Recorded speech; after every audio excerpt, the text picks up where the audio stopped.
is, as you know, my protein. Where I get all my protein powder because they just do some good deals, I'll be honest, it's just for the price. And I think their protein's pretty clean too, but I'm not too sure. Anyway, this is going to be a 3-part series because I work out in a push-pull legs split. So today we're going to be talking about my pull session.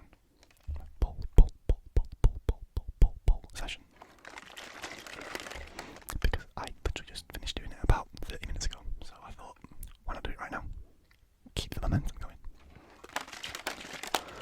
So, first thing I do in my sessions, well, before my session actually, is I take my pre-workout, which is back there. I really should get it, but no,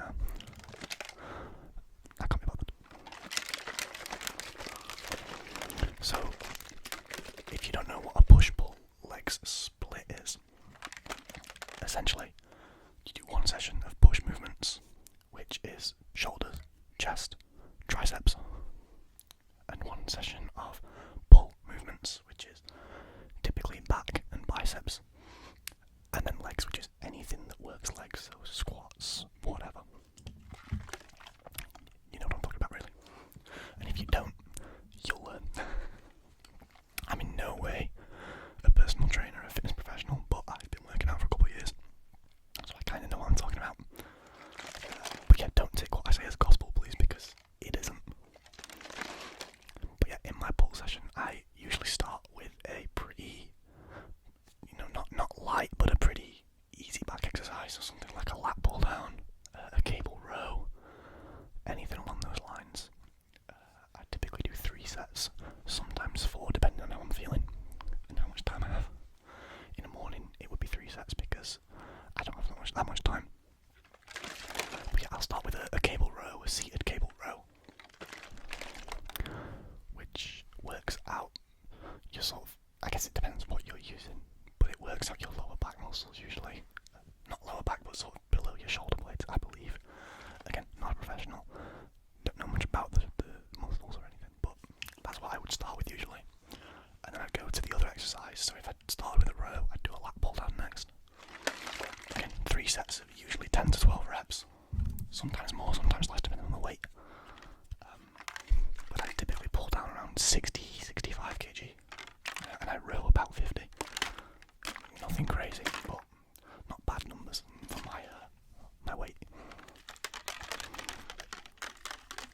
I only weigh around the 80 kg mark, just under. I think I'm about 78 at the moment, so I've been cutting a little bit.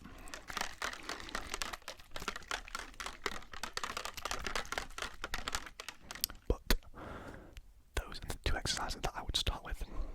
Then we move on to something heavier, like a deadlift or a barbell row. Typically a deadlift, if there's a platform free. If not, I'd go for something else, but a deadlift usually comes in third after I've warmed up. So at max, for sort of 5 to 6 reps, I can deadlift 140 kg, which is nothing crazy. But it's increased a lot recently. I used to only row 70 or 80 kg, but today I was rowing 110 for 3 sets of 8, which is not bad. I went for volume today just because I wasn't feeling the weight, and sometimes I get a little dizzy when I'm deadlifting too much. I think everybody does, but I wasn't feeling the best today, so I didn't want to push myself too much. So I rowed 3 sets of 8 reps of 110 kilograms. I said rowed, I meant deadlifted.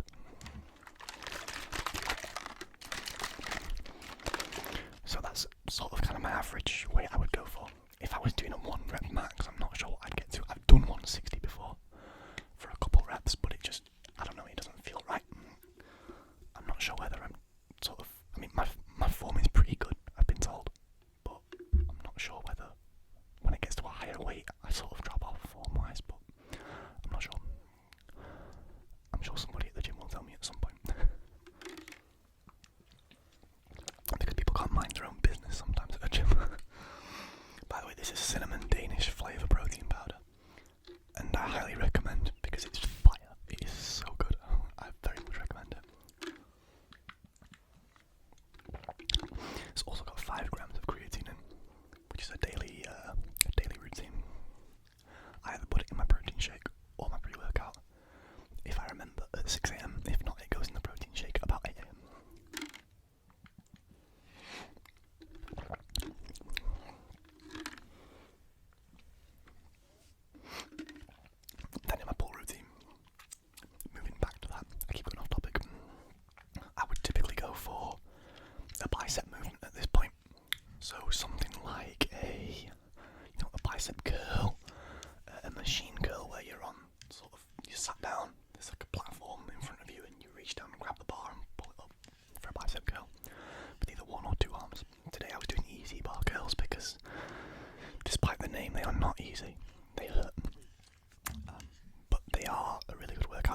reps.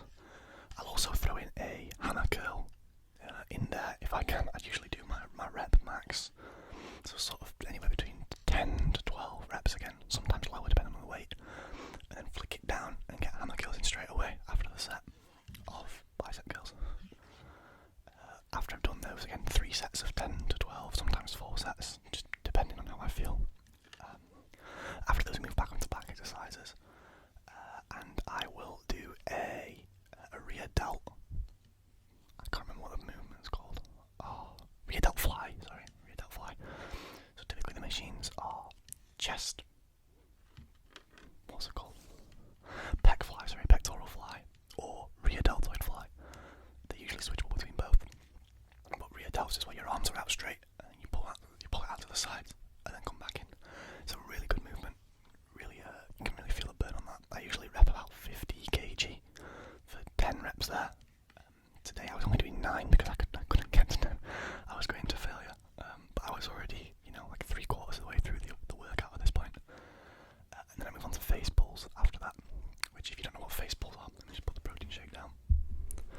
Face pulls, essentially, you've got the twin ropes that you'd use for a tricep pull down. You reach out, you sort of step back, and then row in upwards, so you're hitting this kind of area of your shoulders and back. It isn't shoulders, it is back, but you're hitting that kind of area. I rep those, usually 15 reps of those, because they're not a super hard movement, for about 20 kg each time on a cable, so not too bad. Oh, by the way, I rep 15 kg on bicep curls per side if it's dumbbells, or 25 on a machine, because for me the machines at my gym just feel heavier. I'm not sure why. I think they just are heavier. And then on the easy bar, I mean the bar itself weighs 10 kg. I usually put 7.5 on each side, so I'm repping 25 kg there. It's not too bad. Usually 6 to 8 reps of those because they are a hard movement. They really sort of tire me out.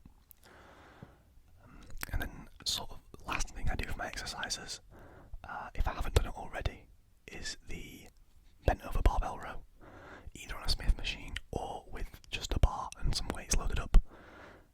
Smith machine, if it's free, I always think feels better. It's a better burn, but either or works pretty well.